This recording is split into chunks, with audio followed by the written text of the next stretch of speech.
আজকের বাস্তবতায় বাংলাদেশের মাটিতে শেখ হাসিনা ফিরে আসলে তাকে ফাঁসি দেয়া হবে না, এটি কি আমাদের অভ্যন্তরীণ শক্তি কিংবা আওয়ামী লীগ নেতারা এটা নিশ্চিত করতে পারবে? পারবে না তো। এটি নিশ্চিত হতে হবে আন্তর্জাতিক রাজনীতির ভেতর দিয়ে।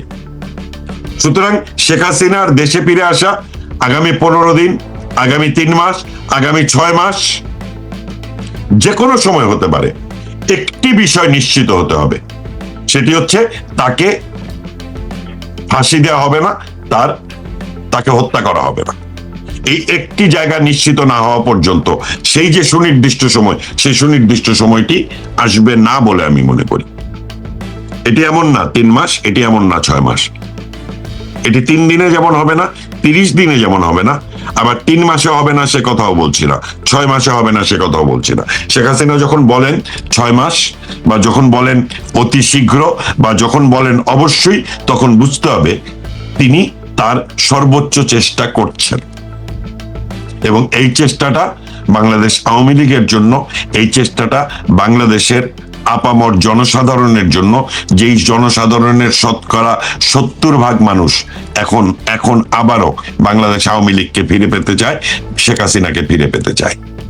কিন্তু ষড়যন্ত্রকারীরা, জাতীয় আন্তর্জাতিক, আমি এই সেন্টেন্সটা একটু শেষ করি বাড়ি ভাই, এই কিন্তু আন্তর্জাতিক চক্রান্তকারীরা শেখ হাসিনার জন্য মৃত্যু ফাঁদ তৈরি করে রেখেছে। এই মৃত্যু ফাঁদ ভেঙে দেয়ার নিশ্চয়তা না হলে শেখ হাসিনার দেশে ফিরে আসাটা একটি সুইসাইডাল ডিসিশন হবে বলেই আমি মনে করি। জি বলেন, আপনি যেটা বলছিলেন। উনি এই কারণে আসার কথা বলছেন, তিনি দেখছেন জাতীয় আন্তর্জাতিক ভাবে সরকার কোনো ভালো অবস্থায় নেই, দেশের মানুষের কাছে ভালো নেই, বাইরেও ভালো নেই। এই কারণে খলিলুর রহমানকে আমরা রাশিয়াতেও যেতে দেখি এই পরিস্থিতিতে। না, উনি রাশিয়াতে যান, আবার ভারতে উনি অনুরোধ করে অ্যাপয়েন্টমেন্ট নেন, আবার সেই সফরকে তিনি যাত্রা বিরতি সফর বলেন। এই জায়গাতে দাঁড়িয়ে আপনি ভারতের সঙ্গে যে চেষ্টা ছিল, বা ভারতের চেষ্টা ছিল, বিএনপি রেসপন্স না করার কারণে সেটা তো হয় নাই। সেটা তো আমি আপনাকে একটা কথা বলি, ভারত বিএনপিকে বিশ্বাস করেছে, বিএনপিকে সমর্থন করেছে, 2024 নির্বাচন হয়েছে, সেই নির্বাচনে সংখ্যালঘুরা ভোট দিয়েছে, বিএনপি ক্ষমতায় এসেছে, কিন্তু বিএনপি ভারতের সঙ্গে সুসম্পর্ক রাখতে পারবে না। কিন্তু ভারতের রাজনৈতিক হিসাবে এটি কিন্তু 2026 নির্বাচন, এটি কিন্তু একটি বড় বিজয়। কারণ ডক্টর ইউনূসের ক্ষমতায় থাকার ভেতর দিয়ে বাংলাদেশ তো মার্কিন যুক্তরাষ্ট্রের একটি অঙ্গরাজ্য হতে যাচ্ছিল, বাংলাদেশের স্বাধীনতা সার্বভৌমত্ব বিলীন হয়ে যাচ্ছিল, আলী রিয়াজরা গিয়ে বাংলাদেশের সংবিধান লিখছিল। মার্কিন যুক্তরাষ্ট্রের অঙ্গরাজ্য মাধ্যমে কি সেটা হয় নাই? সেটা হয়েছে, কিন্তু একটি স্বতন্ত্র দেশ হিসেবে আরেকটি দেশের চুক্তি হয়েছে, কিন্তু অঙ্গরাজ্য হয়ে গেলে কিন্তু আর চুক্তিটির প্রয়োজনই ছিল না। আপনি দেখেন চুক্তিটি কখন হয়েছে, যখন নির্বাচন হবে ঠিক তার আগে। তার মানে এই চুক্তি প্রয়োজন ছিল আমেরিকার, কিন্তু আমেরিকা 18 মাস কিন্তু এই চুক্তিটা করে নাই, কারণ ওই চুক্তির তো কোনো প্রয়োজন ছিল না। বাংলাদেশ তো তখন তাদের অঙ্গরাজ্য। যখন অঙ্গরাজ্য হিসেবে বাংলাদেশটাকে তারা ছেড়ে দিতে বাধ্য এবং নির্বাচন হতে বাধ্য, তখন তারা ওই চুক্তিটা করে ফেললো, কারণ ওটাই তাদের মূল লক্ষ্য। অঙ্গরাজ্য বানালে চুক্তির কোনো প্রয়োজন ছিল না। যখন অঙ্গরাজ্য তারা বানাতে পারছে না, নির্বাচন হচ্ছেই, তখন তারা চুক্তিটা করেছে, এবং চুক্তিটা হয়েছে কিন্তু নির্বাচনের 3 দিন আগে। কোনো বিষয়কে আলাদাভাবে বিচ্ছিন্নভাবে দেখার কোনো সুযোগ নেই। আন্তর্জাতিক রাজনীতিতে 2024 5 আগস্ট বাংলাদেশটাকে পরাজিত করার, বাংলাদেশের যে সার্বভৌমত্ব, সেই সার্বভৌমত্বকে হুমকির মুখে ঠেলে দিয়েছিল। আপনি কি ওই করিডোর ইস্যুতে সেনা প্রধানের বক্তব্য শোনেন নাই? Enough is enough, no corridor বলেনি? তার মানে কি? তার মানে দেশের ভেতরে যেই সেনাবাহিনী শেখ হাসিনাকে উৎখাত করেছে, তারাও কিন্তু করিডোর প্রশ্নে ইউনূসের বিরুদ্ধে গিয়েছে। আর ইউনূস ছিল বাংলাদেশকে মার্কিন অঙ্গরাজ্য করার জন্য নোবেল প্রাপ্ত একজন দূত, দায়িত্বপ্রাপ্ত দালাল, এবং তার সঙ্গে মার্কিনী আরো শত শত দালাল গিয়ে সেখানে যুক্ত হয়েছিল, আলী রিয়াজদের মতো দালালরাও গিয়েছিল। সুতরাং এখানে সুস্পষ্টভাবে এটি আমি বলতে চাচ্ছি যে 26শে ফেব্রুয়ারির নির্বাচনও কিন্তু বাংলাদেশের জন্য জরুরি ছিল, কারণ একটি স্বাধীন দেশ হিসেবে ওই যাত্রায় বেঁচে গেল। যারা ক্ষমতায় আসলো তারা ভারত বিদ্বেষী, যারা ক্ষমতায় আসলো তারা সাম্প্রদায়িক, যারা ক্ষমতায় আসলো তারা উগ্র মৌলবাদী জঙ্গি। কিন্তু একটি আওয়ামী লীগ ঘুরে দাঁড়াতে শুরু করেছে। আওয়ামী লীগের যে সবচেয়ে বড় শক্তি তারুণ্য এবং তৃণমূল, তারা ঘুরে দাঁড়াতে শুরু করেছে। যত বেশি সাম্প্রদায়িক অত্যাচার নির্যাতন হবে, তত বেশি অসাম্প্রদায়িক মানুষগুলো একসাথে হতে শুরু করবে, সংস্কৃতি কর্মীরাও ঘুরে দাঁড়াতে শুরু করবে।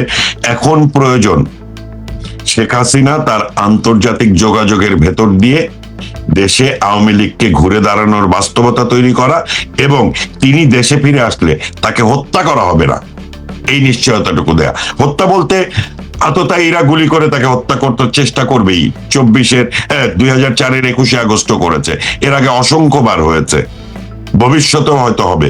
কিন্তু রাষ্ট্রীয়ভাবে তাকে হত্যা করা, যে হত্যার প্রেক্ষাপট কিন্তু তারা তৈরি করে রেখেছে, একটি প্রহসনের বিচার করে তার ফাঁসির রায় দিয়ে রেখেছে। এবং আপনি কি বোঝেন না যে তিনি রাজাকারদের ফাঁসি দিয়েছিলেন?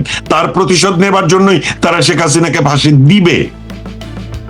শেখ হাসিনা যেমন তুরস্কের কি বলে সরকার প্রধানের অনুরোধ শোনেন নাই, সৌদি আরবের সরকার প্রধানের, রাষ্ট্রপ্রধানের অনুরোধ শোনেন নাই, তাহলে শেখ হাসিনাকে হত্যার যে প্রেক্ষাপট তারা তৈরি করে রেখেছে, ভারত কিংবা অন্য যে কোনো দেশ যদি বর্তমান সরকারকে অনুরোধ করে বা জামাত সরকারকে অনুরোধ করে, তারা সেটা রাখবে না। 2024-এর 5 আগস্টের পরে রাজাকারকে, সাজাপ্রাপ্ত রাজাকারকে মুক্তি দেওয়া হয়, তার গলায় ফুলের মালা দেওয়া হয়। ফাঁসির দণ্ডপ্রাপ্ত, ফাঁসি হওয়া 4 জন চিহ্নিত রাজাকারের ছেলে বর্তমানে সংসদে আছে। প্রেক্ষাপটটা বুঝতে হবে, এই বাংলাদেশে শেখ হাসিনাকে অফিসিয়ালি হত্যার প্রেক্ষাপট তৈরি করে রেখেছে।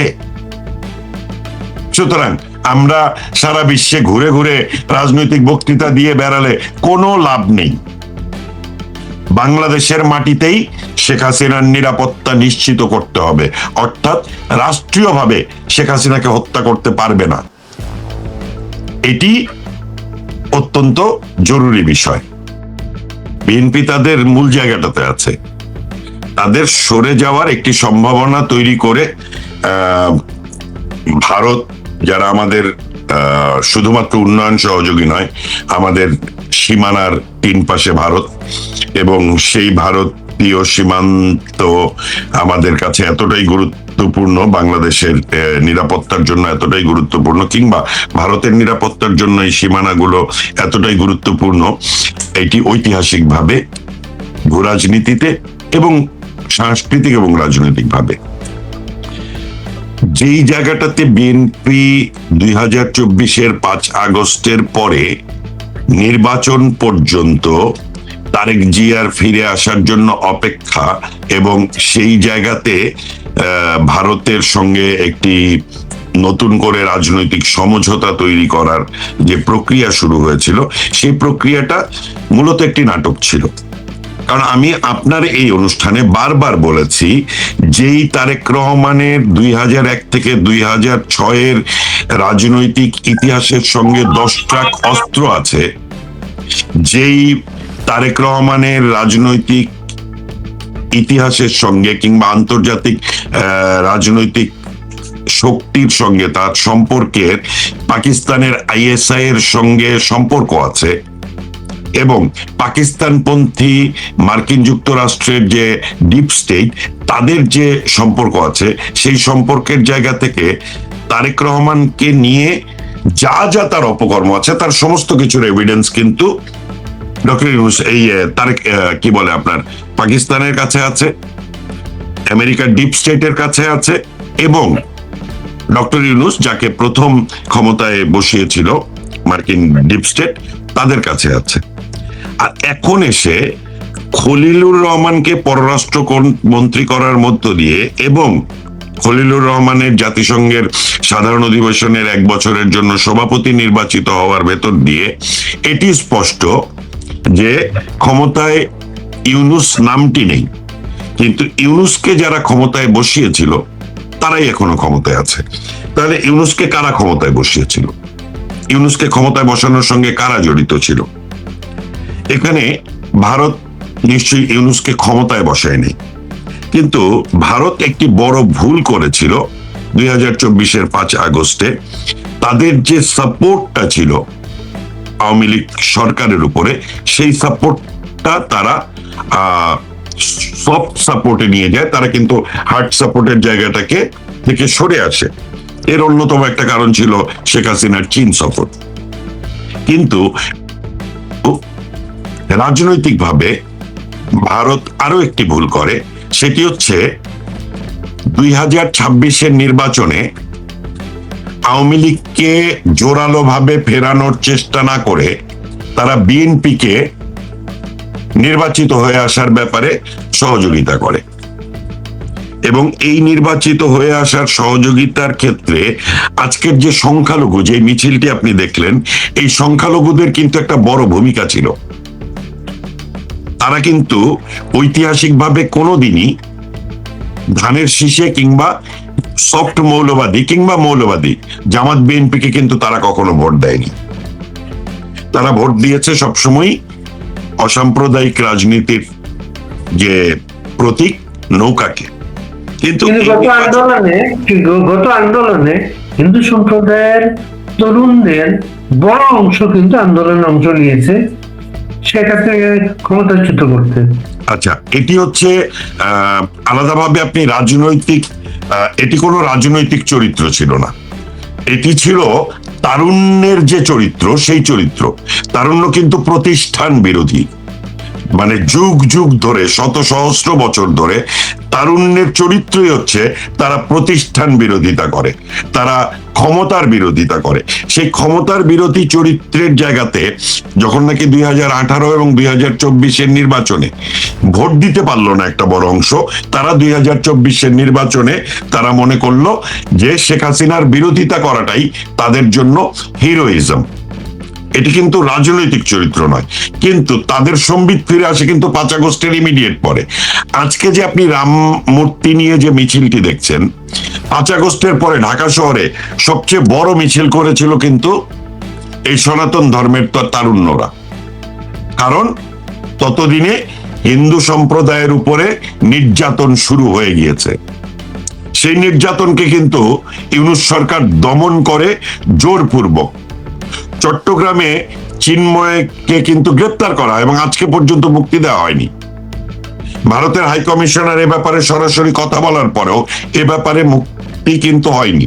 সুতরাং যতটা আশাবাদী আমরা হয়ে উঠি বা চেষ্টা করি না কেন, এই যে সংখ্যালঘু সম্প্রদায়ের যে তারুণ্যের মিছিল কিংবা আজকে এসে তাদের যে দেশপ্রেম জাগ্রত হওয়া, এগুলো মূলত যতটা শক্তি নিয়ে রাজপথে থাকা উচিত সেই শক্তি তারা কখনোই পারবে না। কারণ বাংলাদেশের 90% মানুষ তো মুসলমান। এবং আপনার কি মনে হয় যে এই রাম মূর্তির ভাঙার বিষয়ে ছাত্রলীগ, যুবলীগ কিংবা আওয়ামী লীগের নেতা কর্মীরা যারা দেশে আছে, যারা রাজনীতিতে নামার জন্য সংগ্রাম করছে, তারা এদের পাশে দাঁড়াতে পারবে? দেখেন, বাংলাদেশের সামাজিক বাস্তবতায় সংস্কৃতি কর্মীরা কখনোই নিরাপদ নয় যতক্ষণ পর্যন্ত মুক্তিযুদ্ধের পক্ষের রাজনৈতিক শক্তি মাঠে সক্রিয় না থাকে। সংখ্যালঘু সম্প্রদায় কখনোই নিরাপদ নয় যতক্ষণ পর্যন্ত না মুক্তিযুদ্ধের পক্ষের শক্তি রাজনৈতিকভাবে মাঠে সক্রিয় থাকে। সুতরাং বাংলাদেশ আওয়ামী লীগ যখন বাংলাদেশে নিষিদ্ধ, বাংলাদেশ আওয়ামী লীগ যখন রাজনীতি করতে গেলে তাকে সাজার মুখোমুখি হতে হবে, সেই পরিস্থিতিতে আওয়ামী লীগের নেতাকর্মীরা শেখ হাসিনাকে দেশে ফেরানো কিংবা আওয়ামী লীগের নিষেধাজ্ঞা তোলার ব্যাপারে তারা মিছিল করবে। কিন্তু এই যে সমাজের দুর্বল দুটি অংশ, একটি সংস্কৃতি কর্মী এবং একটি সংখ্যালঘু সম্প্রদায়, এদের পাশে দাঁড়ানোর কোনো পরিস্থিতি বাংলাদেশের মাটিতে নেই। এই বাস্তবতাগুলো মেনে নিয়েই যদি আমরা রাজনৈতিক বিবেচনাতে যাই, আর তাহলেই মনে হয় যে আমরা একটা লং টার্ম সলিউশনের দিকে যেতে পারবো। ভারতের সঙ্গে বিশ্বাসঘাতকতা তারেক রহমান করবে, এটা ভারত বুঝতে পারেনি, এটাও আমি মনে করি না। ভারত এটি একটি সাময়িক অবস্থান হিসেবে ধরে নিয়েছিল যে বিএনপিকে যদি এখন নির্বাচনে ক্ষমতায় আনার চেষ্টা করে, অর্থাৎ একটি অনির্বাচিত সরকারকে যদি ক্ষমতা থেকে সরাতে পারে, তাহলে নির্বাচিত সরকারের সঙ্গে কোনো না কোনো ফরম্যাটে নেগোসিয়েশনে যেতে পারবে। কিন্তু আশার দিক হচ্ছে 2001 থেকে 2006 বিএনপি যখন ক্ষমতায় ছিল তখনও কিন্তু ভারত বিদ্বেষী ছিল। ঐতিহাসিকভাবে যদি আপনি জিয়াউর রহমানের শাসনামলে যান, আপনি তখন একদম তরুণ সাংবাদিক, আপনার মনে আছে যে কোনো সময়ে দেশের অভ্যন্তরে কোনো ক্রাইসিস হলেই জিয়াউর রহমান কিন্তু ভারতের সঙ্গে যে তালপট্টি নিয়ে যে সমস্যা, ওই তালপট্টি সমস্যাকে সামনে নিয়ে আসতো এবং দেশের ভেতরে ভারত বিদ্বেষী জনগণ ওই মুহূর্তে কিন্তু দেশপ্রেমে একদম তেজি হয়ে উঠতো, তাদের দেশপ্রেম জাগ্রত হতো। এখন কিন্তু নতুন একটা টার্ম এসেছে তালপট্টির জায়গাতেই, সেটি হচ্ছে পুশিন। পুশিনের বিপরীতে এদেশের মানুষের একটা সেন্টিমেন্ট নিয়ে খেলছে। এর আগে সেই সেন্টিমেন্ট নিয়ে খেলার কিন্তু আমরা দেখেছি ফেলানির কথা। দেখেন, স্বরাষ্ট্রমন্ত্রী যখন বলে যে যখন নাকি সীমান্তে গুলি করা এটি একটি আন্তর্জাতিক নিয়ম মানার প্রক্রিয়ার ভেতরে ভারত করে, তখন জামাত কিংবা দেশের ভেতরে উগ্র মৌলবাদী জঙ্গি গোষ্ঠী তারা কিন্তু সালাউদ্দিন সাহেবকেও কিন্তু আক্রমণ করতে দ্বিধা করে না। সুতরাং বাংলাদেশের ভেতরে রাজনৈতিক বাস্তবতা হচ্ছে 2024-এ যে তারুণ্য ভুল করেছিল, ভুল বুঝেছিল, তাদের ভেতরে যে দেশপ্রেমের ভুল চেতনা জাগ্রত হয়েছিল, তারা সেটি বুঝতে পেরেছে। কিন্তু সেই তারুণ্য আগামীর বাংলাদেশ আওয়ামী লীগের রাজনীতিতে ফেরার বাস্তবতায় তেমন একটা গুরুত্বপূর্ণ ভূমিকা রাখতে পারবে না। এবং দেশের অভ্যন্তরে যে মানুষগুলো আছে তারাও আন্দোলন সংগ্রাম করে বাংলাদেশ আওয়ামী লীগকে কিন্তু সক্রিয় করার ব্যাপারে তেমন কোনো ভূমিকা রাখতে পারবে না। এখানে অত্যন্ত গুরুত্বপূর্ণ হচ্ছে আন্তর্জাতিক রাজনীতির প্রেক্ষাপট। এবং আন্তর্জাতিক রাজনীতির প্রেক্ষাপটে 2001 থেকে 2006 বিএনপি যেমন চীনপন্থী এবং পাকিস্তানপন্থী ছিল এবং মার্কিনপন্থী ছিল, আজকে এসে বিএনপি কিন্তু ওই একই পথে হাঁটছে। তাহলে আমাদেরকে বিবেচনায় নিতে হবে যে চায়না ভারতের সঙ্গে রাজনৈতিক মানে অর্থনৈতিক বিষয়গুলোকে গুরুত্ব দিয়ে রাজনৈতিক ভাবে বাংলাদেশকে কতটা গুরুত্ব দিবে এবং বাংলাদেশের বর্তমান সরকারের পাশে থাকবে, এটি সময়ের ব্যাপার। তিস্তা ব্যারেজ, চায়নার অর্থনীতির তুলনায় তিস্তা ব্যারেজ কিন্তু তেমন একটা কিছুই না, কিন্তু ভারতের নিরাপত্তাকে হুমকির মুখে ফেলার জন্য, ভারতকে আন্তর্জাতিক রাজনীতিতে চাপে রাখার জন্য চিকেন নেকের ওই অবস্থানটা কিন্তু চীনের জন্য জরুরি। কিন্তু এখানে রাশিয়া একটি গুরুত্বপূর্ণ রাজনৈতিক চরিত্র। রাশিয়া এবং চীন ইরান ইস্যুতে কিন্তু আমেরিকার বিরুদ্ধে অবস্থান নিয়েছিল। সুতরাং রাশিয়া এবং ভারতের আবার একটি আন্তর্জাতিকভাবে ঐতিহাসিক সম্পর্ক আছে। বাংলাদেশের সঙ্গেও, বাংলাদেশ আওয়ামী লীগের কিংবা মুক্তিযুদ্ধের সঙ্গেও রাশিয়ার একটি ঐতিহাসিক রাজনৈতিক সম্পর্ক আছে। সুতরাং এখানে মার্কিন ষড়যন্ত্রের বিরুদ্ধে রাশিয়ার রাজনৈতিক অবস্থান অত্যন্ত গুরুত্বপূর্ণ। এবং আপনি দেখেন 5 আগস্টের পরে দুটো জায়গাতে রাশিয়ার রাজনৈতিক অবস্থানের একটি চরিত্র আমরা দেখতে পাই। প্রথম, 5 আগস্টের ষড়যন্ত্রে শেখ হাসিনাকে দিয়ে যে ক্ষমতার থেকে সরিয়ে দেওয়ার চক্রান্ত হচ্ছে, এটি কিন্তু রাশিয়ার অফিসিয়াল এমবাসির অফিসিয়াল ওয়েবসাইটে এটি কিন্তু ছিল।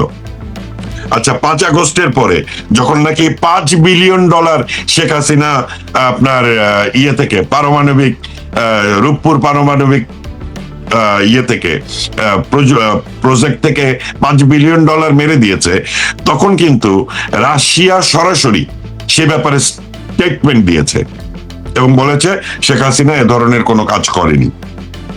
তার মানে 1971-এর প্রেক্ষাপটে রাশিয়া বাংলাদেশ আওয়ামী লীগ এবং বাংলাদেশ ইস্যুতে যে রাজনৈতিক অবস্থানে ছিল, আজকেও সেই একই অবস্থানে আছে।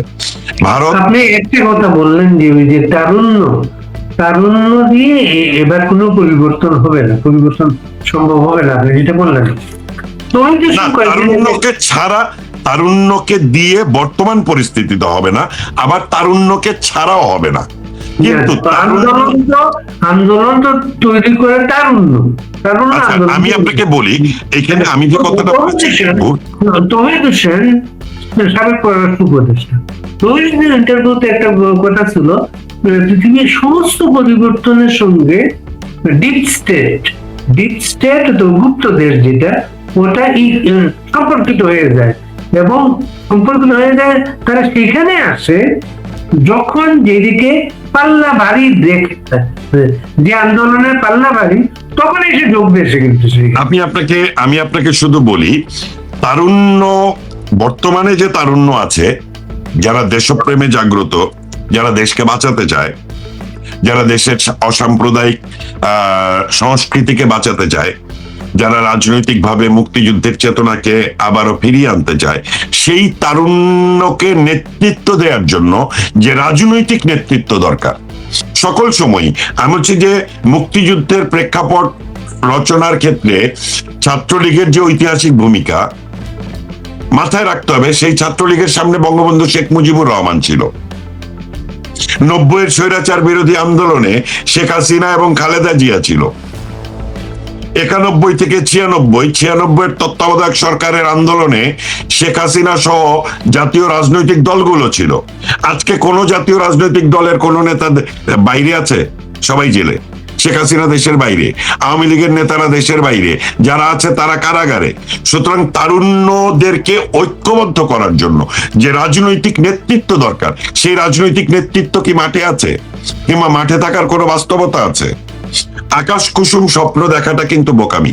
হিসাব করতে হবে, যেই তারুণ্য মাঠে নামছে আমরা এটাকে ওয়ার্ম আপ হিসেবে দেখছি, কিন্তু সেই তারুণ্যকে মোকাবেলা করার জন্য আপনাকে মাথায় রাখতে হবে যে জামাতের মতো একটি উগ্র মৌলবাদী ট্রেইনড ক্যাডার ভিত্তিক সংগঠন বাংলাদেশের মাটিতে এখন সক্রিয়। আজকের নারায়ণগঞ্জে যে মেয়র নমিনেশন দিয়েছে, সেও কিন্তু সাবেক শিবির ছাত্র নেতা। এর আগের শিবির নেতার বক্তব্য আপনারা দেখেছেন, কি বলে, পটুয়াখালীতে তার নির্বাচনী এলাকায় সে ঘোষণা দিয়ে বলছে পাবলিকলি, আমি নির্বাচনে আসছি শুধু আপনাদের ভোটে না, আমি নির্বাচনে আসছি ক্ষমতার ভেতর দিয়ে। আমি 2 ঘন্টার মধ্য দিয়ে মেজরকে সরিয়ে দিয়েছি, আমি 1 ঘন্টার মধ্যে ওসিকে সরিয়ে দিয়েছি। তার মানে কি, বাংলাদেশে পাওয়ার প্র্যাকটিসে জামাত সহ পাকিস্তানপন্থী কিংবা আন্তর্জাতিক জঙ্গি গোষ্ঠীদের যে অবস্থান বাংলাদেশে, তারা অনেক বেশি ঐক্যবদ্ধ। তাদেরকে মোকাবেলা করার জন্য শক্তি বাংলাদেশ আওয়ামী লীগের আছে, বাংলাদেশ আওয়ামী লীগের তারুণ্যদের আছে, কিন্তু সেই তারুণ্য কার নেতৃত্বে নামবে? মাঠে তো সেই নেতৃত্ব থাকতে হবে। শেখ হাসিনা দেশের বাইরে, তিনি টেলিফোনে বলছেন, তিনি তাদেরকে উজ্জীবিত করছেন এবং উজ্জীবিত হয়ে তারুণ্য সাহস করে মাঠে নামছে। কিন্তু একটি জায়গা আপনাকে মাথায় রাখতে হবে বাড়ি ভাই, পৃথিবীতে কোন দেশে মার্কিন ডিপ স্টেট যখন নাকি একটি গণতান্ত্রিক শক্তিকে সরিয়ে উগ্র মৌলবাদী জঙ্গি গোষ্ঠীকে ক্ষমতায় বসায়, তারপরে সেই উগ্র মৌলবাদী জঙ্গি গোষ্ঠীর বিরুদ্ধেও যদি আমেরিকা অবস্থান নেয় বা ডিপ স্টেট অবস্থান নেয়, ওই উগ্র মৌলবাদী জঙ্গি গোষ্ঠীকে কিন্তু ওই দেশের মাটি থেকে উৎখাত করতে পারে না। সিরিয়াতে পারে নাই। ইসরায়েল কিন্তু লেবাননে হিজবুল্লাহর সাথে চুক্তি করছে, সমঝোতা করছে, নট লেবানিজ গভর্নমেন্ট। মার্কিন যুক্তরাষ্ট্র কিংবা ভারত আফগানিস্তানের তালেবানের সঙ্গে নেগোশিয়েট করছে, ইরানের সঙ্গে নেগোশিয়েট করতে গিয়ে আইআরজিসির সঙ্গে কিন্তু নেগোশিয়েট করতে হচ্ছে।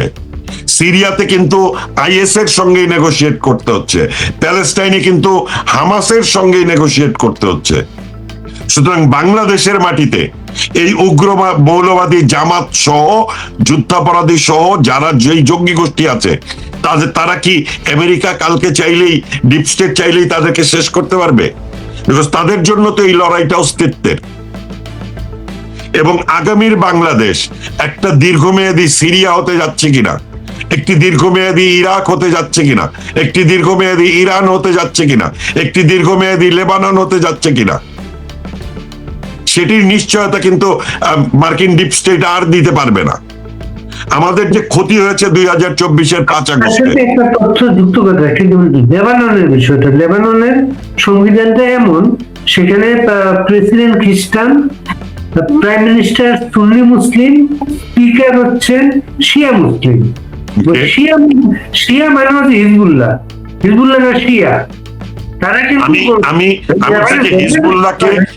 হিজবুল্লাহকে আপনি সিয়া বলে মুসলমান মানে ইসলামের সিয়া ধর্মাবলম্বী মানুষদেরকে আইডেন্টিফাই করলে ভুল করবেন। হিজবুল্লাহ তারা লেবাননের বাস্তবতা না, লেবাননের বাস্তবতায় যখন নাকি খ্রিস্টান, সুন্নি এবং সিয়া এই তিন গোত্রের মানুষ মিলে সরকার, তখন কিন্তু এটি একটি অসাম্প্রদায়িক চরিত্রের সরকার হওয়ার কথা। কিন্তু হিজবুল্লাহ কি আসলে অসাম্প্রদায়িক? এবং হিজবুল্লাহর কাছে সংবিধান কিন্তু বন্দী। হিজবুল্লাহ ওই সংবিধানকে আলোর মুখ দেখতে দেয় না, যেমন আলোর মুখ দেখতে দিচ্ছে না বাংলাদেশের সংবিধানকে। জুলাইয়ের 5 আগস্টের পরে সবচেয়ে বড় যে ষড়যন্ত্রের মোকাবেলা করতে হয়েছে বাংলাদেশকে, সেটি হচ্ছে সংবিধানকে বাতিল করে দেয়া, সংবিধানকে ছুঁড়ে ফেলা।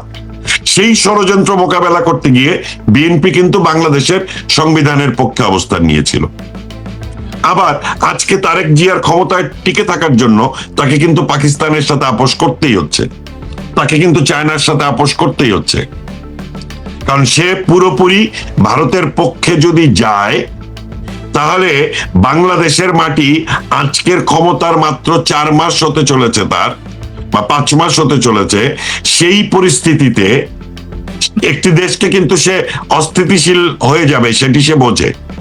সে কিন্তু বাধ্য, সে চায়নার সঙ্গে নেগোশিয়েট করতে বাধ্য, সে ডিপ স্টেটের কথা শুনতে বাধ্য, সে পাকিস্তানের কথা শুনতে বাধ্য।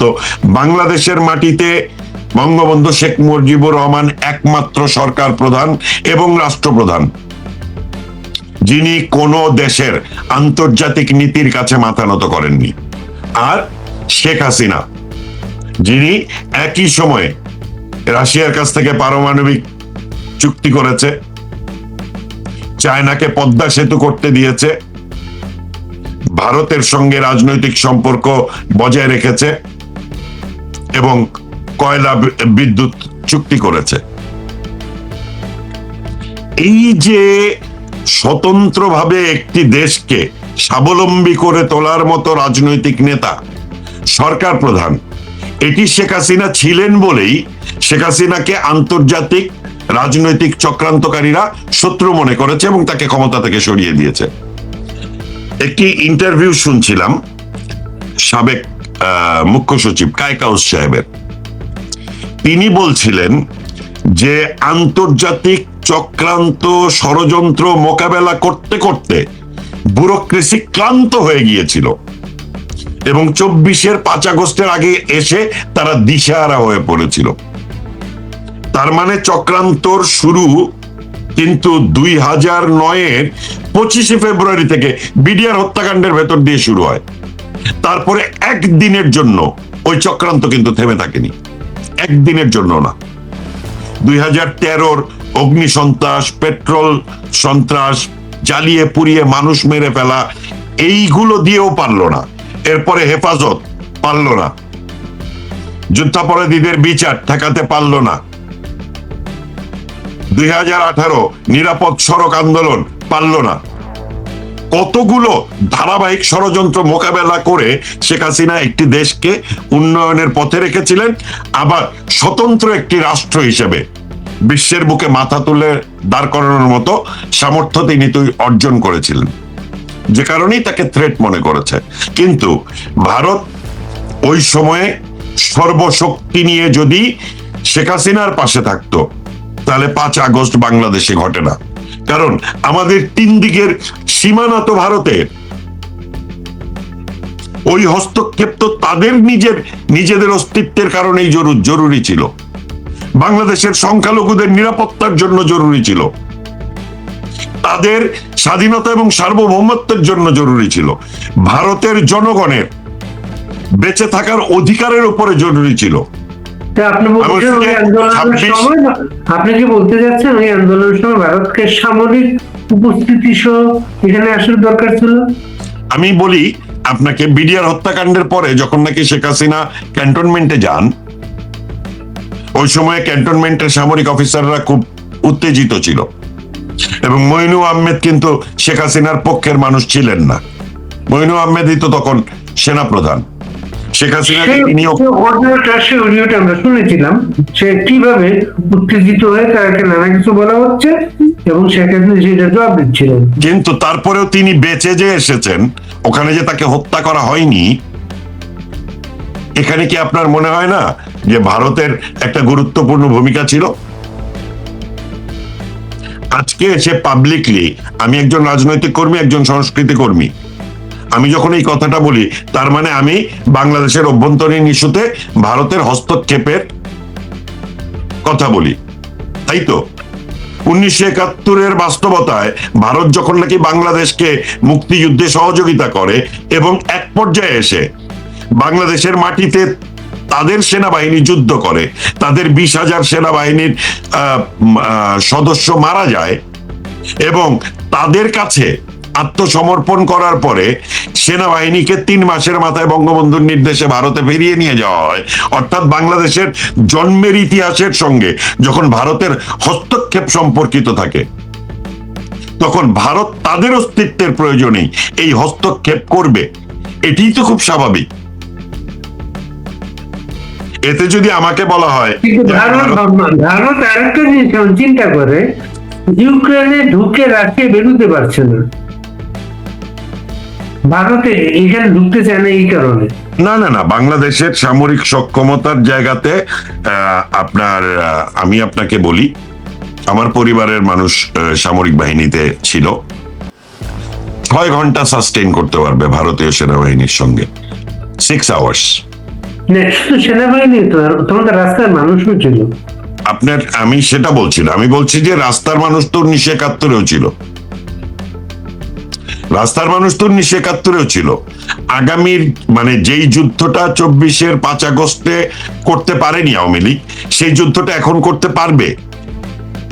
তারুণ্য আছে, শক্তি আছে, একটি রাজনৈতিক নেতৃত্ব দরকার মাঠে দাঁড়িয়ে যে নাকি কর্মীদের পাশে দাঁড়াবে, এবং তিনি শেখ হাসিনা কর্তৃক মনোনীতই হতে হবে। এই দাঁড়ানোর জায়গাটা তৈরি হলে তাহলে এই যে সাম্প্রদায়িক দাঙ্গার শিকার কিংবা সাম্প্রদায়িক নির্যাতনের শিকার যে বাংলাদেশের সংখ্যালঘুরা, এরা সাহস নিয়ে, শক্তি নিয়ে রাজপথে থাকতে পারবে। আর না হলে 5 আগস্টের পরেও যেমন তারা নেমেছিল, তাদেরকে রাজপথ থেকে সরিয়ে দেওয়া হয়েছে। এই রামমূর্তির আন্দোলন খুব বেশি হলে 15 দিন চলতে পারে, কিন্তু এই আন্দোলনটাই তুঙ্গে যাবে যদি কালকে আওয়ামী লীগ মাঠে নেমে যায়। এখানে একটি ভালো দিক ঘটনা ঘটেছে, দীর্ঘ সময় পর কিন্তু রাশেদ খান মেননের ওয়ার্কার্স পার্টি কিন্তু একটি বড় মিছিল করেছে। অর্থাৎ আমি যে কথাটি গত কিছুদিন ধরে আপনার আয়োজনে কিংবা আমি বিভিন্ন শোতে বলেছি, যে আওয়ামী লীগের উচিত তাদের সমমনা রাজনৈতিক শক্তিগুলোর সঙ্গেও এক ধরনের ঐক্যবদ্ধ জায়গা গড়ে তোলা। তারা কতটা শক্তিশালী, সংখ্যায় কতটা বড়, তা হিসাব না করে একটি শক্তি হিসেবে তাদের সঙ্গে ঐক্যের জায়গাতে যেতে হবে। সেটি ছাত্র আন্দোলনেও হতে হবে, জাতীয় আন্দোলনেও হতে হবে, গণমানুষের আন্দোলনেও হতে হবে। কারণ আপনি এটুকু তো জানেন যে শ্রমিক রাজনীতিতে বামদের একটি প্রভাব কিন্তু সবসময় ছিল। কারণ বাম মানে শ্রমিকরা ঐতিহাসিকভাবে বাংলা, সারা বিশ্বের ইতিহাসে যত শ্রমিক আন্দোলন হয়েছে, প্রত্যেকটা শ্রমিক আন্দোলনের একটি চরিত্র হচ্ছে মার্ক্সবাদী চরিত্র। কিন্তু এখন বাংলাদেশের শ্রমিক কিন্তু মার্ক্সবাদের হিজাব চরিত্র, সেটা বামদের সাথে মিলবে না এখন। এখন এই তো আপনাকে না সবসময় তো রাজনৈতিক শক্তির বিপরীতে তার বিপরীত শক্তি থাকে, তাই তো? আপনার মৌলবাদী শক্তি বাংলাদেশের মাটিতে এখন সবচেয়ে বেশি সক্রিয়, সবচেয়ে বেশি গোছানো। তার বিপরীতে আপনি যদি লড়াইটা করতে চান, তাহলে আপনার যেমন 24-এ যেমন বিদেশি হস্তক্ষেপ তো সরাসরি ছিল, ডোনাল্ডোর হস্তক্ষেপ, পিটার হাসের হস্তক্ষেপ ছিল না, পাকিস্তানের কি বলে আপনার এদিকে হিজবুত তাহরির হস্তক্ষেপ ছিল না, আপনার উগ্র মৌলবাদী জঙ্গিদের হস্তক্ষেপ ছিল না, কারা হত্যা করেছে 7.62 এগুলো ছিল না? ছিল তো। তার মানে আগামীতেও বাংলাদেশের রাজনীতিতে যদি কোনো রাজনৈতিক পট পরিবর্তনের সম্ভাবনার কথা আমরা ভাবি, তাহলে অনেকের অংশগ্রহণ, অনেকের সমর্থন সেখানে লাগবে। আর সেখানে একটি গুরুত্বপূর্ণ নাম হচ্ছে ভারত। এই বাস্তবতাকে মেনে নিয়েই ভারতীয় দালাল এই ট্যাগলাইন মেনে নিয়েই আমাদেরকে কাজটা করতে হবে, কাজটা এগিয়ে নিতে হবে। কারণ মুক্তিযুদ্ধে ভারতের সহযোগিতা নিয়ে আমরা যদি দেশকে স্বাধীন করে থাকি এবং আমরা যদি ভারতীয় দালাল হই, তাহলে এই চরিত্র থেকে আমাদের বা এই ট্যাগলাইন থেকে আমাদের বেরিয়ে আসার কোনো সুযোগ কি কখনো আছে? যেই দেশের মাটিতে একটি অংশ ঐতিহাসিকভাবে ভারত বিদ্বেষী এবং তারাই 75-এর সেই রাজনীতিরই প্রতিনিধিত্ব করে বিএনপি এখন মূলধারা আসে। এটা বিএনপি সবসময় তাই। আপনি 75-এর 15ই আগস্টের পরে যে রাজনৈতিক দলের জন্ম হয়েছে, সে তো ভারত বিদ্বেষ নিয়েই জন্ম হয়েছে। এই কারণেই তো জিয়াউর রহমানের সময়ের ওই তালপট্টির কথা আমি সবসময় বলি। আজকে এসে আপনার দেখেন, শেখ হাসিনা ছিটমহল সমস্যার সমাধান করেছে। 20,000 একর জমি ভারত থেকে নিয়েছে ছিটমহল সমস্যার সমাধান করে। সমুদ্র সীমা আইনি লড়াই লড়ে বাংলাদেশের দ্বিগুণ পরিমাণ সমুদ্র সীমা বাংলাদেশ জয় করেছে শেখ হাসিনার নেতৃত্বে। সুতরাং একটি দেশপ্রেমিক নেতৃত্ব, কারো সহযোগিতা তার কাছে মাথা বিক্রি করে দেয়া নয়, এটিই প্রমাণ করে। শেখ হাসিনা প্রমাণ করেছেন, বঙ্গবন্ধু প্রমাণ করেছেন।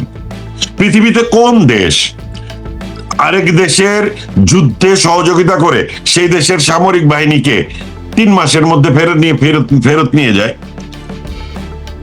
যদি 30 বছর থাকতো ভারতীয় সেনাবাহিনী, বাংলাদেশের জনগণের কোনো ক্ষমতা ছিল ভারতীয় সেনাবাহিনীকে সরানোর? এটি বঙ্গবন্ধু তার নেতৃত্ব, তার ব্যক্তিত্ব ভারতের সেনাবাহিনীকে ফেরত নিতে বাধ্য করেছিল। আজকের বিএনপি ভারতের সাথে এই সম্পর্ক নিয়ে সাস্টেন করবে কিভাবে? সাস্টেন করার বিষয় নাই তো। সাস্টেন তো তারা 2001 থেকে 2006 পর্যন্ত তারা ক্ষমতায় থেকেছে, কিন্তু তারা তো সাস্টেন করে নাই। এর পরবর্তীতে 17 বছর তাদেরকে ক্ষমতার বাইরে থাকতে হয়েছে এবং খালেদা জিয়া কিন্তু জীবদ্দশায় আর রাজনীতি করতে পারেন নাই। তারেক জিয়ারও রাজনৈতিক মৃত্যু হবে শুধু এই রাজনৈতিক অবস্থান কারণে। বরং আমাদের লড়াইটা একটু কঠিন, আমাদের আরো আরো রক্ত দিতে হবে, আরো ত্যাগ স্বীকার করতে হবে। কিন্তু আপনাকে আমি নিশ্চিত করে বলতে পারি, বাংলাদেশটা বাঁচবেই। শেখ হাসিনা যতদিন বেঁচে আছেন, বাংলাদেশ আওয়ামী লীগের ফেরার সম্ভাবনা নিশ্চিত। আর বাংলাদেশ আওয়ামী লীগ ফিরে আসলেই বাংলাদেশের ভেতরে অভ্যন্তরে একটি দীর্ঘ সময়ের লড়াই হবে। এবং আপনি বলতে যাচ্ছেন এই এখনই 6 মাসের মধ্যে, এই সময়ের মধ্যে শেখ হাসিনা দেশে ফিরে আসার কোনো বাস্তবতা তৈরি হয়নি? আমি তো এর আগেও আপনার অনুষ্ঠানে বলেছি, 6 মাসের মধ্যে কেন, 3 মাসের মধ্যেও সেই বাস্তবতা তৈরি হতে পারে। বিষয়টা তো বাংলাদেশের অভ্যন্তরীণ রাজনীতির উপরে নির্ভর করছে না। যখন কি বলে আপনার ইউরোপের একটা বড় অংশ ইরান যুদ্ধে মার্কিন যুক্তরাষ্ট্রকে সমর্থন করে না, যখন আরব দেশগুলো ইরান ইস্যুতে মার্কিন যুক্তরাষ্ট্রের সঙ্গে সম্পর্ককে শিথিল করে নিয়ে আসতেছে, যখন ইসরায়েলের প্রতি সমর্থন ধীরে ধীরে উঠে যাচ্ছে, তখন মাথায় রাখতে হবে সারা বিশ্বের ভূরাজনীতিতে একটি বড় পরিবর্তন হতে চলেছে। সেই পরিবর্তন আগামী 3 মাসের মধ্যে বাংলাদেশের মাটিতে শেখ হাসিনার ফিরে আসার বাস্তবতা তৈরি করতে পারে। শেখ হাসিনার ফিরে আসার বাস্তবতা তো শুধু ওইটুকু যে শেখ হাসিনা দেশে ফিরলে তাকে হত্যা করা হবে না।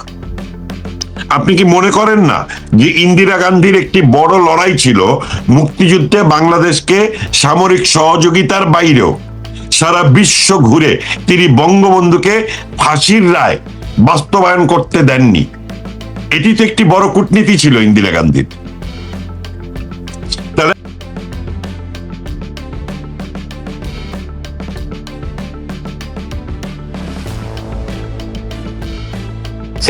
এবং বলতেছে যে মধ্যবিত্তরা যদি জয়েন না করতো তাহলে স্বীকার করে নিল বাঙালি জাতীয়তাবাদীর কথা যে এটা মানে তারা ফেল করেছে, তারা সবকিছুতে ফেল করেছে। তাদের যে কি যে উদ্দেশ্য ছিল সেখানে এখন পর্যন্ত তারা পরিষ্কার করে নাই। সুতরাং তাই আমি বলবো সবশেষে এই প্রসঙ্গে যে এই মাহফুজ আলমের আহাজারিতে কিছু যায় আসে না, কারণ এটার জন্য তারা প্রিপেয়ার হচ্ছে মনে মনে তার ফাঁসি কাস্তে ঝুলবে খুব জলদি, এর মধ্যে কোনো ভুল নাই। এ যতই চেষ্টা করুক তাদেরকে জানাতে। ওকে, পরবর্তী এতে যাই। বাঁকা চোখে আরেকটা বৃষ্টি, আমার কথা শোনা যাচ্ছে? এগুলো শোনা যাচ্ছে না। আমি আবার দেখি, আপনি একটু লাইনে। আমি শুনতে পাচ্ছি খুব হালকা ভাবে। শুনতে পাচ্ছেন? শুনতে পাচ্ছেন? শোনা যাচ্ছে? দর্শক কিনা কেউ একটু যদি বলেন শোনা যাচ্ছে কিনা আমার কথা, তাহলে আমি বুঝতে পারবো সেলিম ভাই শুনতে পাচ্ছেন কিনা। সেলিম ভাই কি একটু শুনতে পাচ্ছেন আমার কথা? ওকে, ডান। আমি শুনতে পাচ্ছি। ওকে, ডান। ওকে, পরিষ্কার শুনতে পাচ্ছি এখন। আমাদের পরের আলোচনাটা হচ্ছে যে বন্ধ হয়ে গেছিল এই মাস্টার মাইন্ডের এই আহাজারির মধ্য দিয়ে আপনি আরেকটা জিনিস খেয়াল করছেন কিনা, এই প্রতিমন্ত্রীর নানা খায়েশ হচ্ছে। ছেলে মেয়ের নামে ইউনিয়ন করা, বাড়ির পরিবারের নামে ইউনিয়ন করা, তারপরে আপনার খায়েশ হচ্ছে একটা কলেজ, 50 বছরের পুরনো কলেজ ওনার নামে করে ফেলা। এগুলো খায়েশ হচ্ছে। এই খায়েশ তো ভালো জিনিস নাকি? এই খায়েশ তো ভালো জিনিস হলো বুঝলাম না, কিন্তু এই যে প্রধানমন্ত্রী তারেক জিয়া যখন বলেছে যে এই নাম দুটো ইউনিয়নের নাম চেঞ্জ করতে হবে, তার 2 ছেলের নামে হয়তো সীমান্ত দিগন্ত, কিন্তু ছেলের নাম কবে হলো এবং এই ইউনিয়নের নামটা কবে হলো এটা দেখার বিষয় আছে। মানে ছেলে জন্মের আগে কি ইউনিয়নের নাম ছিল, না ছেলের জন্মের পরে? না, ইউনিয়ন তো নতুন হয়েছে।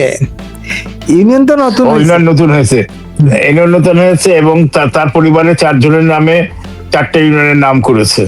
এখন আর 50 বছরের কলেজটাকেও তার নামে নাম করতে চাচ্ছে। তো এটা তো একটা অবান্তর মানে আবদার। অবভিয়াসলি এখানে প্রশাসনের স্টেপ ইন করা উচিত যে সে কেন ইউনিয়নের নাম তার নামে নাম করবে, তার ছেলেদের নামে নাম করবে, এবং এটাও দেখার বিষয় যে কেন কলেজে 50 বছর একটা পুরনো কলেজকে তার নিজের নামে নামকরণ করতে, তার কন্ট্রিবিউশনটা কি আছে? না, কলেজ না, স্কুল, বিদ্যালয়কে। এই বিদ্যালয়টাতে সে কি ওখানে ছাত্র ছিল, তার কন্ট্রিবিউশন কি, সে কি অনুদান দিয়েছে ওখানে, নাকি না তার বাপ দাদারা জমিটা কি তার বাপ দাদার, কিভাবে? এটা 73 সালে স্কুল তৈরি হয়েছিল, 50 বছরের উপরে স্কুলটা আছে। এই নাম বদলের কারণটা কি ওখানকার মুরব্বীরা বা ওখানকার জনগণও জানে না। এই নাম বদলের কারণটা কি হতে পারে? নাম বদলের একটা ট্র্যাডিশন আছে আমাদের দেশে, আমি জানি, কিন্তু এটা রেস্ট্রিক্টেড ছিল জিয়াউর রহমান, বঙ্গবন্ধু এদের নাম দিয়ে বা বঙ্গবন্ধু পরিবারের নাম দিয়ে। কিন্তু এই যে নাম পরিবর্তনের যে ইতিহাস, এই ইউনিয়ন যদি নতুন হয়ে থাকে তো ওনার ছেলেদের নামে কেন হলো? বা সে এই যে এখন প্রতিমন্ত্রী, সে কি জানতো যে প্রতিমন্ত্রী হবে বা এমপি হবে? তার কন্ট্রিবিউশনটা কিসের জন্য হলো, আর নামকরণটা কবে থেকে হলো? এটা একটা এই রিপোর্টের মধ্যে আমি পাইনি, অন্য পেপারে হয়তো থাকতে পারে, কিন্তু আমি যে রিপোর্টটা পেলাম সেই রিপোর্টের মধ্যে আমি এটা পাইনি আর কি। তো এটা অবাস্তব জিনিস। এটা সত্যিকার ভাবে আমাদের মানসিকতা প্রকাশ করে যে আমরা নিজেকে গ্লোরিফাই করতে চাই, আর নিজের গ্লোরিফাই করতে গিয়ে দেশের ক্ষতি, মানে ওই এলাকার ক্ষতি এবং জনগণের ক্ষতি করতেছে। এবং স্কুলের নামকরণটা তো সত্যিকারের ভাবে বলতে গেলে একটা অবান্তর প্রস্তাব। 50 বছর ধরে যে স্কুলের নাম চলে আসতেছে, 50 বছর উপরে, 73 সালে হলে তো 53 বছর হয়ে গেছে। হঠাৎ করে সেটা স্কুলের নাম কেন পরিবর্তন করবে? কি এমন মানে নাম পরিবর্তন করে তার কি সুবিধা হবে? এটা তো দেখতে হবে আগে। নাম পরিবর্তন করার আগে দেখতে হবে সুবিধাটা কোথায়। সে সুবিধাটা যদি না থাকে তাহলে নাম পরিবর্তন করবে কেন? নিজেকে জমিদার ভাবে কিনা এইরকম আর কি। না, সে জমিদার তো, হ্যাঁ জমিদার ভাবে কিনা সেটাও দেখার বিষয় আছে, তার জমি জমা কতটুকু আছে সেটাও দেখতে হবে। সে তো, এটা তো শিবগঞ্জের ঘটনা, তাই না? রংপুরের শিবগঞ্জের ঘটনাটা তো ওই এলাকাতে জমি কি তারা অর্ধেক মালিক? বগুড়ার না সরি, আমি ভুল বলেছি, আমি মাফ চেয়ে নিচ্ছি। বগুড়া শিবগঞ্জের ঘটনাটা, তো বগুড়া শিবগঞ্জের ঘটনা যদি হয়ে থাকে তাহলে সে শিবগঞ্জে কি উন্নতি করেছে এটা দেখতে হবে। গত 16 বছরে আওয়ামী লীগ পরে ছিল, এখন সে বিএনপি এতে আছে, বা আওয়ামী লীগের যারা ছিল শিবগঞ্জের কোনো উন্নতি হয়েছে কিনা সেটা দেখতে হবে। শিবগঞ্জের জনগণের রায় কি আছে, জনগণের তো রায় নিতে হবে। জনগণকে বাদ দিয়ে সে নিজের নামে করে নিবে সেটা তো হবে না। একটা প্রশাসনিক অর্ডার পাস হয়েছে যেখানে বলা হয়েছে যে এই দিগন্ত এবং সীমান্ত ইউনিয়নের নাম বদল করতে হবে, কারণ তার পরিবারের 2 ছেলের নামে আছে। আরো দুইটা ইউনিয়নও তার পরিবারের নামে আছে। তো এইগুলো আর দুটো তো ধরে নাই। একটা হচ্ছে তার ভাতিজির নামে স্বর্ণগ্রাম, আর একটা হচ্ছে তার বংশের নামে মির ইউনিয়ন এইরকম আর কি, মিরবাড়ি। আর একটা হচ্ছে তার ভাতিজির নামে স্বর্ণগ্রাম ইউনিয়ন। তো এখন আচ্ছা, স্বর্ণগ্রাম। তো এই যে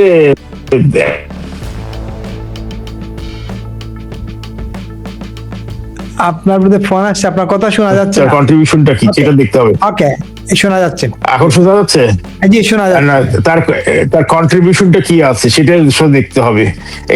এটাই হচ্ছে মেন বক্তব্য আমার, যে তার কন্ট্রিবিউশন যদি না থাকে তাহলে আমার মনে হয় 4টা ইউনিয়নের নাম বদল করে দাও।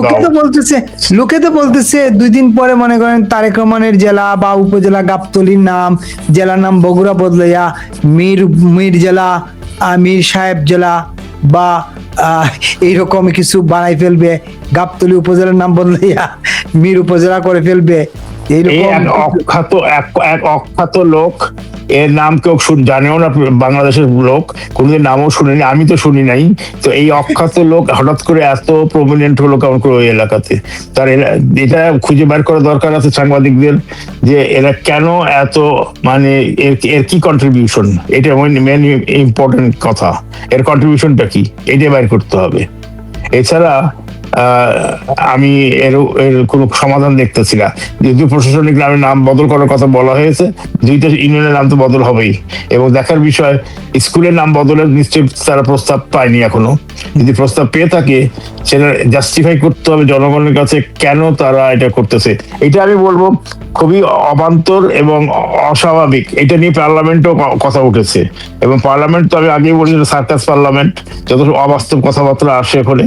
তো এখন এখানে এটা উঠেছে যে বগুড়ার শিবগঞ্জে তাদের কি পরিমাণ দূরত্ব আছে, এর নাম তো কেউ শুনে নাই কখনো। এই শাহ আলমের নাম আমি আগে শুনি নাই কখনো, এই বিএনপি করে তাও জানতাম না।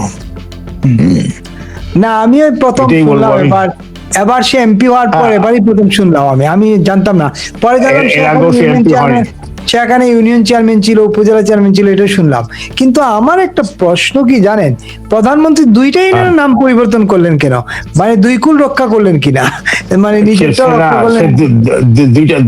দুইটা পরিবর্তন করে সে শিক্ষা দিতে চাইল, আর 2টা হয়তো পরবর্তীতে করবে এমন একটা স্ট্র্যাটেজি নিতে পারে সে, যে আপাতত 2টা পরিবর্তন করে তাকে শিক্ষা দিতে, তুমি তুমি যেটা করতেছো সেটা অন্যায়, সেটা সে হয়তো এটার একটা ব্যবস্থা নিয়েছে আর কি।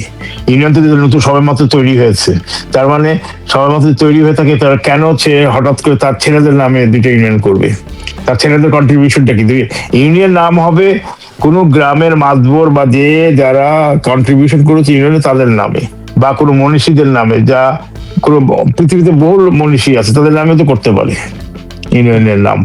বাংলার দাসের মতো অনেক মনীষী আছে, তাদের নামে তো করতে পারে।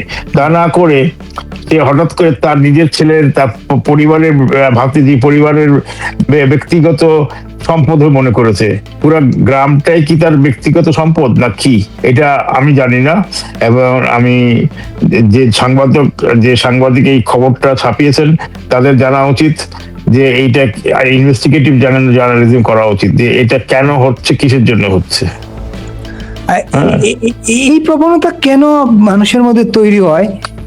যে এটা তৈরি হয় একটা আমিত্ব ভাবটা তৈরি হয়, কারণ তার নিজের যে একটা প্রতিপত্ত, এবং সে একটা দেখাতে চায়, দেখো আমি আমার এলাকাতে কতটুকু মানে আমার পপুলারিটি আছে, তার নিজের পপুলারিটিকে দেখানোর জন্য এটা করে। তার একটা প্রবৃত্তি আসে, অহংকার, তার মধ্যে একটা অহংকার বোধ এসছে। আমি এখন এমপি হয়েছি, এমপির পরে যে মিনিস্টার হয়েছে, এখন মিনিস্টার পড়েছে, প্রাইম মিনিস্টার তো হতে পারবে না কোনোদিন।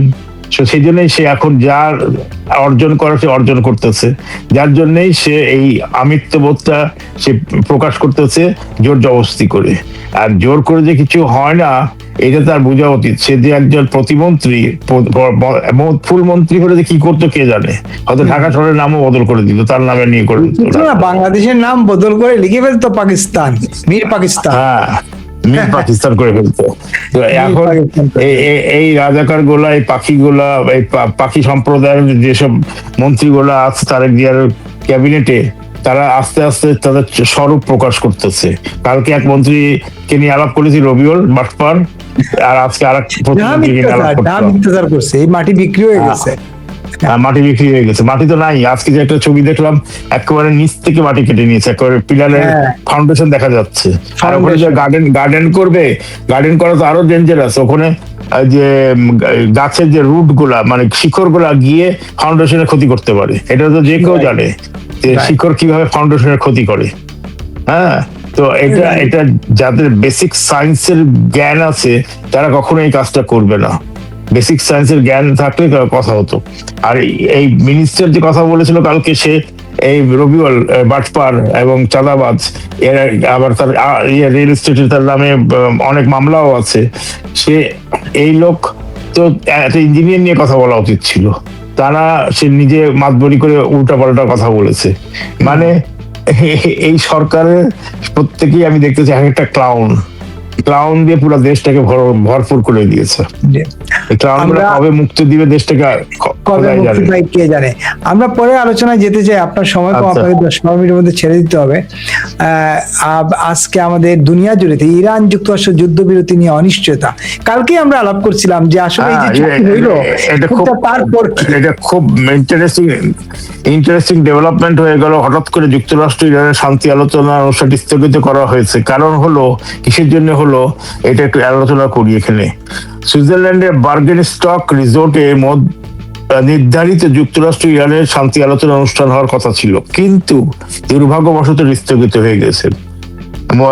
এটা স্থগিত হওয়াতে কি হতে পারে? আমার প্রথম রিয়াকশন যেটা হয়েছে, মধ্যপ্রাচ্যের একটা স্থায়ী যুদ্ধবিরতি প্রতিষ্ঠার সম্ভাবনাকে একটা গভীর অনিশ্চয়তার মুখে ঠেলে দিল এখন।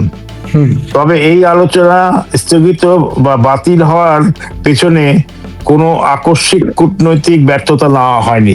এটা কোনো ডিপ্লোম্যাটিক ফেলিওর না, কিন্তু বরং দুই দেশের রাজনৈতিক হিসাব নিকাশ এবং পরবর্তীতে আঞ্চলিক পরিস্থিতি ভূমিকা মেন রয়েছে। মানে